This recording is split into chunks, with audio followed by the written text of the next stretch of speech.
Just after 12:01 a.m. on February 2nd, 2024, while I was driving home along Route 129 through the snow-laden spruce outside Rangeley, Maine, I crested Birch Hill's blind ridge and found the highway gate inexplicably down. Its amber strobes were spinning even though no roadwork was scheduled. So I just idled there in the desolate glare, my engine steaming in the sub-zero air, when every dashboard clock in my car suddenly reset to 12 o'clock and refused to advance, locking me in that first minute of the new day. That's when a shape in reflective coveralls stepped from the snowbank and motioned for me to reverse. I cracked the window, cold slicing in, planning to ask for the detour, but the figure's headlamp beam never left the ground. The reflective tape on his coat read Maine DOT 000, yet the badge plate below was mirrored, backward, like the jacket itself was inside out. He extended a flare stick that burned steady violet instead of orange, and the snow at his boots melted to reveal asphalt etched with concentric circles of tire marks, all arrowing back up the hill, exactly matching the tread on my own tires even though I'd only just arrived. Uneasy, I threw the car into reverse, creeping back, but my headlights revealed no shadow for the worker, only a fuzzy halo in the falling flakes. The road behind had transformed into an unbroken ribbon of untouched powder. Retreat was impossible. So I eased forward and the gate lifted by itself, beam lights snapping off as if ashamed. Beyond the barricade, Birch Hill's descent appeared elongated, mile markers repeating 4 times though my odometer registered no distance. A highway advisory sign, black until then, suddenly blazed white letters. Proceed at 0-hour speed. That phrase made no sense, but my cruise control reset to 0, and the throttle pedal sank stiff as frozen metal, forcing me to coast under gravity. Roadside pines blurred together, and the radio, which had been scanning static, locked onto a weather broadcast that named only my coordinates, then recited the same timestamp, 00:00:53, over and over. As the slope leveled, the speedometer climbed anyway, needle rotating until it pointed straight down, even though the car glided silently. Outside, snowflakes halted mid-air, suspended like glitter in resin, but my windshield wipers still swept, clearing unmoving crystals. Up ahead, the glow of a rest area diner I knew well appeared, but its neon sign spelled diner backward, letters facing the woods. Through the plate glass windows, patrons sat frozen mid-sip, coffee suspended between lip and mug, a tableau lit by a single hanging bulb that flickered without pattern. Compelled by dread curiosity, I braked. Tires slid soundlessly and rolled to the curb where a payphone receiver dangled. Swinging through, there was no wind. Before I could exit, the radio voice changed timbre, adopting my mother's cadence but slowed to half speed, warning that engines age when minutes stand still and to keep moving before mileage unravels.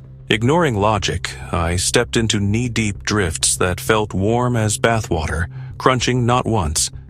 Inside the diner, silent patrons breathed frost, eyes glazed silver, each face my own at different ages. Teenage acne, college stubble, graying temples. Seated among strangers whose hands clutched ticking pocket watches, all frozen at 12:01. The waitress mannequin turned, pen scratching receipt paper with no ink, and on her pad she traced circles identical to those tire rings atop the hill. At the counter, today's newspaper headline read, "Black Ice Pileup Claims One" in bold. But the story beneath repeated my vehicle registration numbers. Panic surged as every ceiling fixture popped membranes of thin ice, releasing violet flares like the workers, showering sparks that hovered mid-air. Sprinting out, I slammed the driver door. Yet the interior smelled of diner coffee, and the passenger seat now held a stack of receipts, time stamped 12:02, though the dashboard still stood at 12 o'clock. Gate beside the road reclined flat, begging departure, so I floored the accelerator, suddenly free, engine roaring while scenery rewound, pines swaying forward motion though the speedometer dropped. In the rearview mirror, I saw the diner implode inward silently, neon folding like paper, patrons condensing into a single purple flare that darted along the asphalt behind me, shrinking until it fused into taillight glow. Cresting Birch Hill again, I found the gate upright, as if never touched, but the worker gone and daylight blooming orangey on the horizon, despite what should have been deepest night. Phones chirped inside pockets, service restored, displaying 7:16 a.m. 6 hours vanished though fuel gauge unchanged. I raced home, heart drumming, only to discover through local news that a fatal crash had indeed occurred on Birch Hill at 12:02 a.m., involving a driver who swerved to avoid a DOT worker and plowed into the diner's propane tank, incinerating himself and patrons.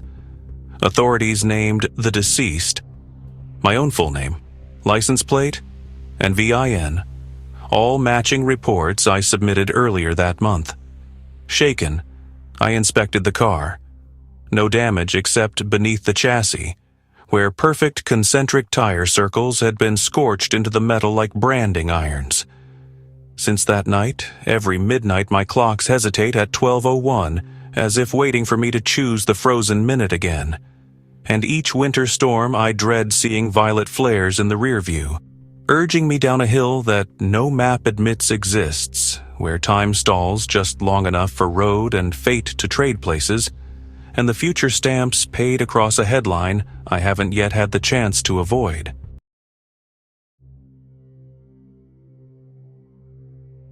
At exactly 12:03 a.m. on March 3rd, 2024, while I was commuting home on the nearly empty A train between Manhattan's 59th Street and Columbus Circle, I glanced up from my audiobook to see the overhead carriage lights flutter from harsh white to, this queasy green.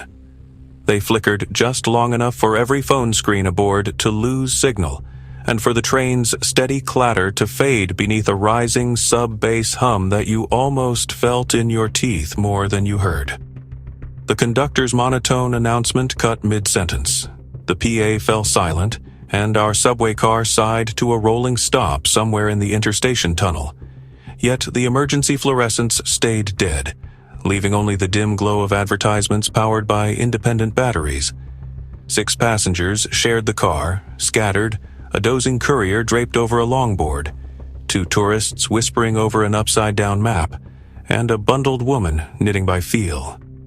I pulled out my earbuds, expecting graffiti artists to pound the doors from the trackside darkness, but heard only faint wind, impossible underground, and beneath it, a rhythmic metal tapping moving car to car, like a conductor's baton on railings.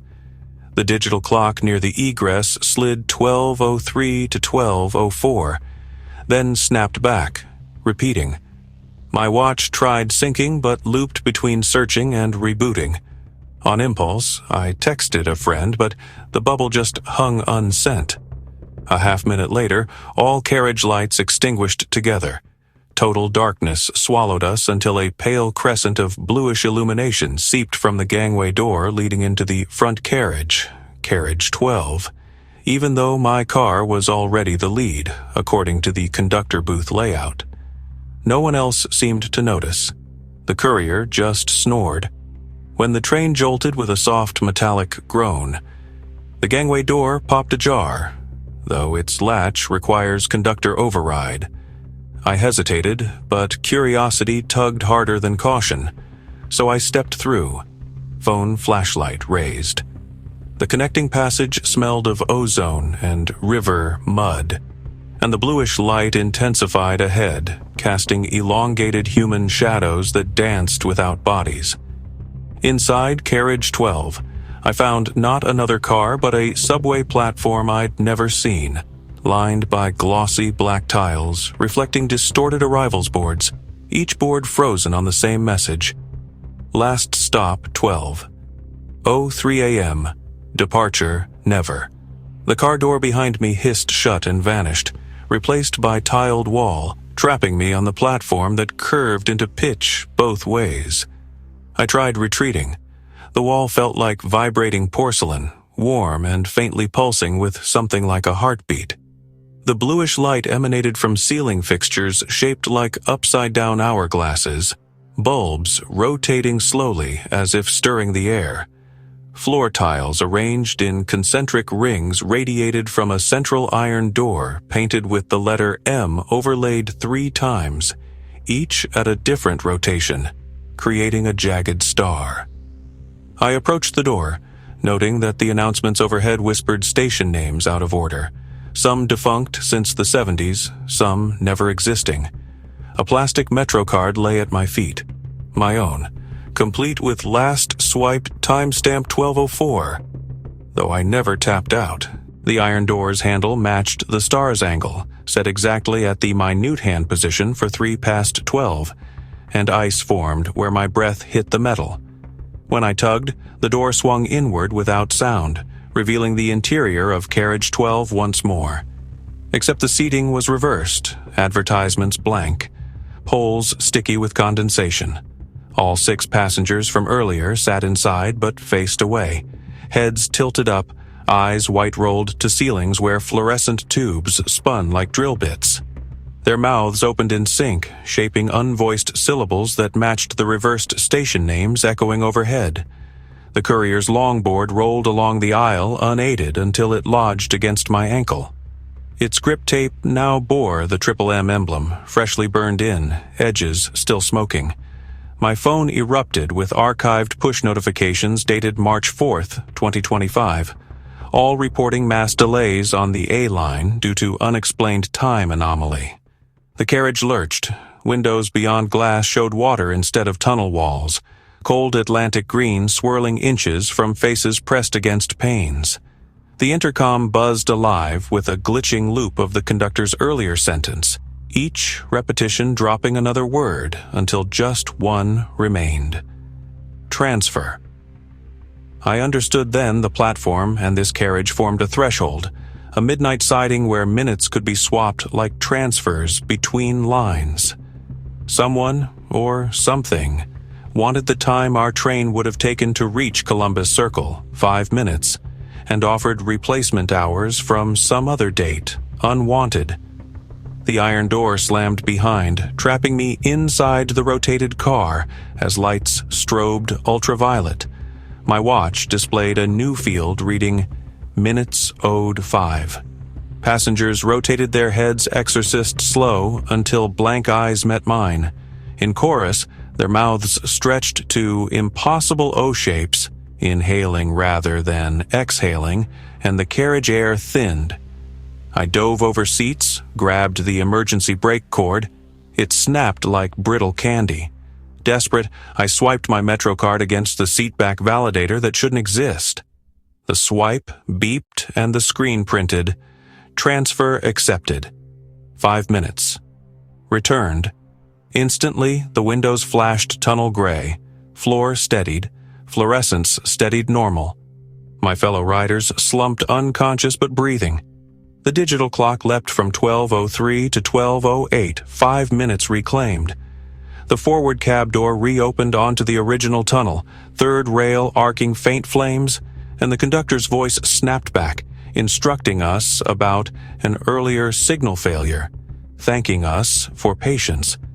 When we finally rolled into Columbus Circle, none of the 6 remembered stopping. Phone logs showed no downtime, yet my card statement displayed an extra fare charged March 4th, 2025, at station code MMM. Every midnight since, my Metro card balance shrinks by exactly 5 minutes of stored ride credit, and once it hits 0, I know carriage 12 will reopen, expecting another deposit. This time, maybe not in minutes, but in whatever is left when time can no longer be debited.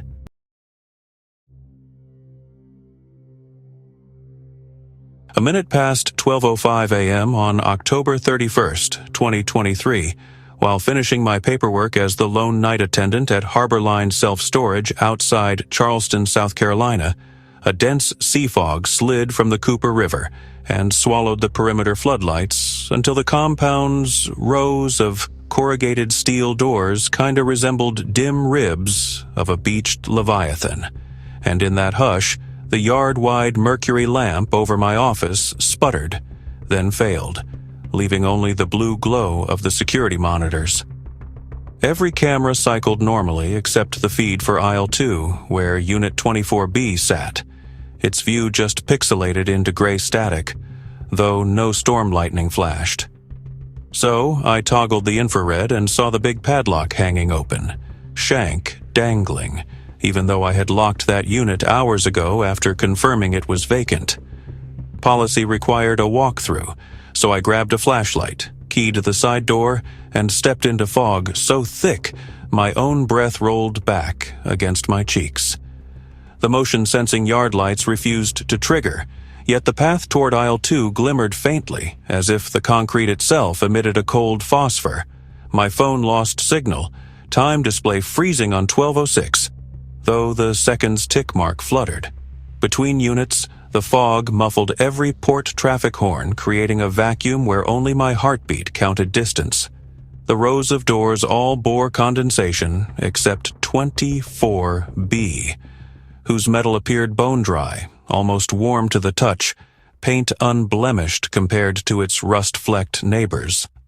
The stainless padlock, identical to our fleet, lay on the ground in two halves, body neatly sheared as though by diamond saw, internal pins arranged in perfect spiral like a nautilus fossil.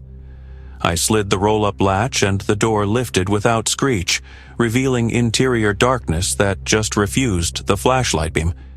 It felt like shining into ink, suspended in air. I leaned past the threshold and the concrete floor ceased to exist, replaced by a mirror-smooth black surface that reflected not the overhead fog but a star-studded sky turning slowly, as if I peered down from orbit. Hovering mid-void, about 10 feet in, an analog wall clock floated, its hands ticking backward from 12:07 toward midnight, each talk accompanied by a faint chime vibrating my molars.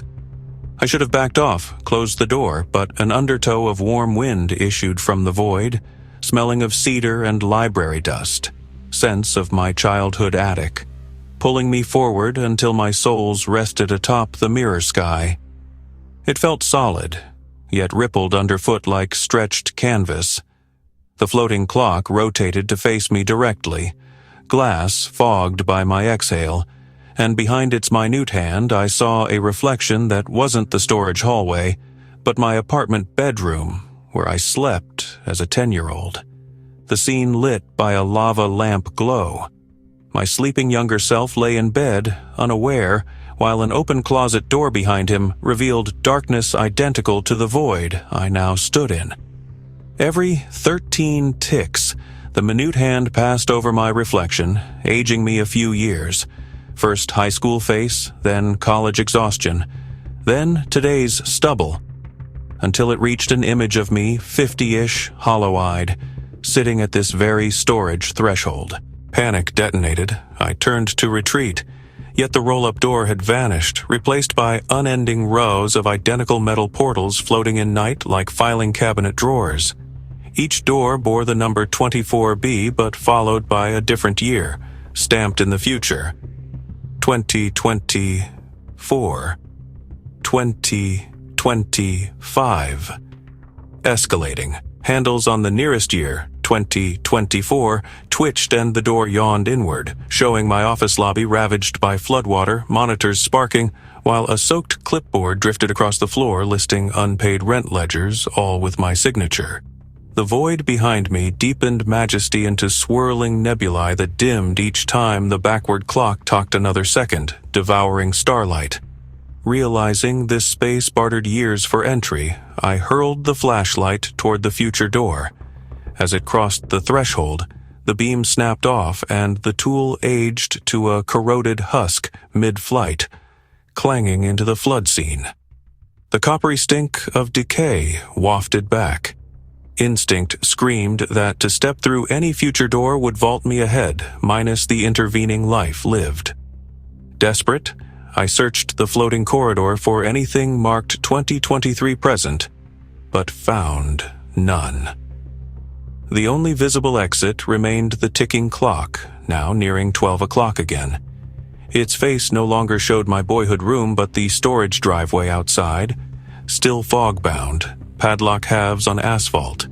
Yet in the scene, a second version of me, paler, eyes hollow, slid the roll-up door downward from outside, sealing Unit 24B with practiced care.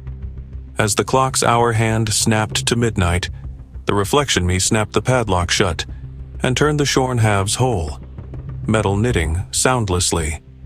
I felt the void floor dissolve, free-falling through starfields until concrete slammed my knees.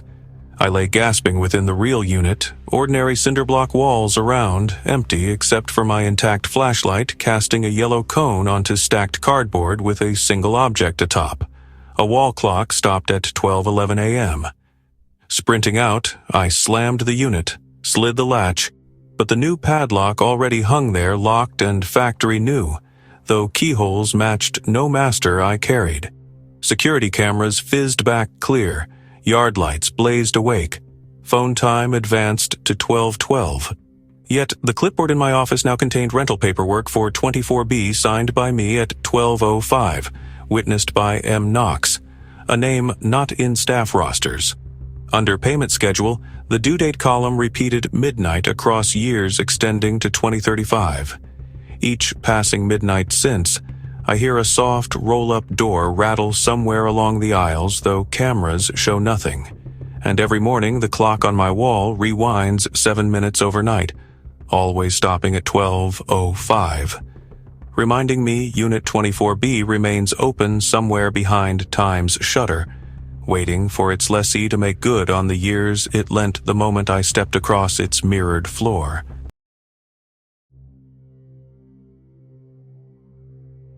Midnight froze the road, hijacked a subway car, and rented me a storage unit outside time.